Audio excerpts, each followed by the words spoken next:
And what it means is that you are like basically enlivening your downtown core, trying to raise your real estate values, like bring in tourist money, and you're doing so on free labor. My labor is real. I'm a cultural worker. I work very hard, and I'll tell you the way I treat stipends, honorariums, commissions. I don't think, how little can I do for this money?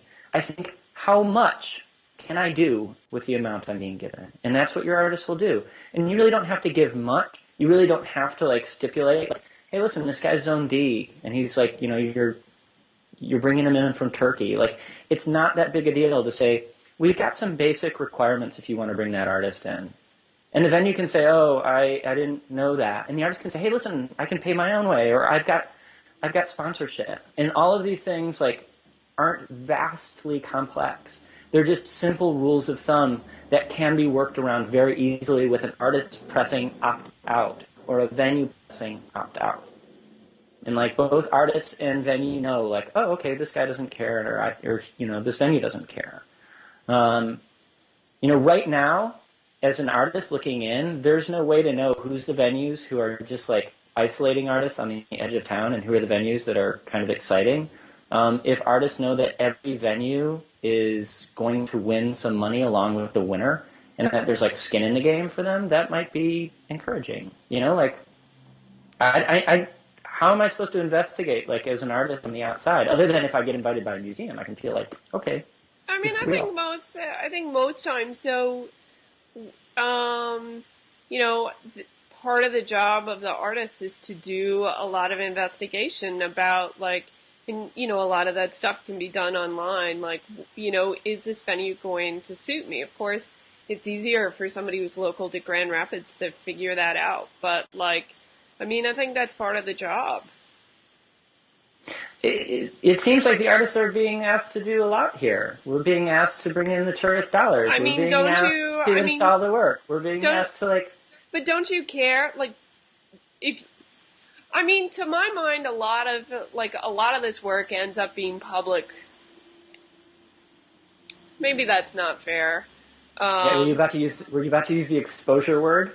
No, actually, artists get exposure. No, I was just thinking about the sort of the contingent, the part of the prize where, you know, people had work that was essentially public art, you know? So, you know, it's placed outdoors somewhere. And in that case, like, you really do care about the specificity of the location. And that's something that, like, you know, if it's assigned to you, that like, it may not work out that well. Like, I mean, one of the prizes this year was, these, like, chainsawed polar bears, you know, made of wood.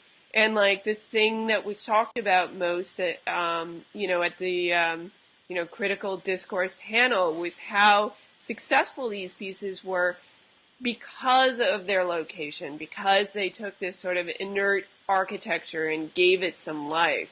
That's something that's like, that an artist can do better than, you know, than ArtPrize. Like, and I think that's like a really good example of why you want that kind of freedom as an artist. Nothing I'm suggesting is, you know, like, is taking away from the freedom of this situation. Nothing I'm doing is like, look, I'm not an academic. I'm not a grant writer. I make my living in commercial galleries and, you know, doing commissions. Like, I take risks. I fail. Like, I do all the things you want. On the other hand, like, I'm sometimes offered deals that I don't like. And I don't think are fair. And I don't think are good. And I want artists to be treated well. I want Grand Rapids, which is a town I like, to treat artists well. I want to feel good about this thing. You know, like, that's why you asked me to be a part of this call. That's why I'm a part of this call. Like, my interest in this thing isn't looking down my nose at the way you're doing it. It's like thinking about how you can do it so artists are treated well. I mean, I guess my point on that is that, like, I think, or my position on the matter is that, like, you know, I think you make a lot of really good points in terms of, things that, would make conditions better for artists. But like, I don't agree with all of them. So that was like one Okay, part where, the one part where I didn't think that was something that would necessarily benefit artists.